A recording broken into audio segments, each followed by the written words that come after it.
सकाळचं सगळं आवरल्यानंतर आमच्या दोघांनाही कळत नव्हतं काय करावं. मग आम्ही दोघंही आपापल्या कामांना लागलो. रियांशनी मस्त दिवा बनवला. त्यानंतर माझी दिवे रंगवण्यामध्ये थोडीशी मदतही केली. आज आहे धनत्रयोदशी.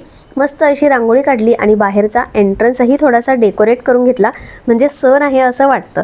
संध्याकाळ झाली होती आणि पूजा करायची होती. त्यासाठी मी तयार झाले आणि साडी न नेसताना आज ड्रेसच वेअर केला. चला आता पूजा माझी दाखवते की मी कशी केली आहे. आज धनत्रयोदशी म्हणजे आपल्या घरात जे धान्य असतं त्याची पूजा केली जाते. तर ते धान्य, अन्नपूर्णा माता आणि धने असतात, त्याची मी मस्त अशी पूजा केली आहे आणि खूप सुंदर दिसतंय. देवघराला माळा लावलेल्या आहेत. पूर्ण देवघर ना एकदम खरंच खूप पॉझिटिव्ह वाईब देते. तर अशी साधी सोपी माझी पूजा झाली आणि ही पूजा झाल्यानंतर घरात एक मोठी वस्तू आली होती.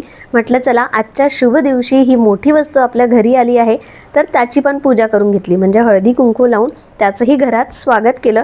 आणि ही वस्तू येणाऱ्या पुढच्या व्हिडिओमध्ये मी तुम्हाला दाखवेलच.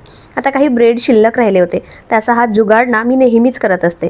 ते असे तुपामध्ये खरपूस भाजून घेते आणि चाशणी म्हणा किंवा रसगुल्ला किंवा गुलाबजामुनचं जे गोड पाणी किंवा पाक असतो ना त्यामध्ये ते थोडंसं डीप करायचं आणि त्यावर असे थोडेसे ड्रायफ्रूट्स टाकायचे. एकदम भारी लागतात. आणि उद्याची थोडीशी प्रिपरेशन करून ठेवली. करंजीचं सारण, तीळ भाजून ठेवले आणि त्यानंतर रियांशसोबत खाली फटाके फोडण्यासाठी आले आणि असा गेला आजचा आमचा दिवस. चलो भेटूया नेक्स्ट व्हिडिओमध्ये. तोपर्यंत बाय.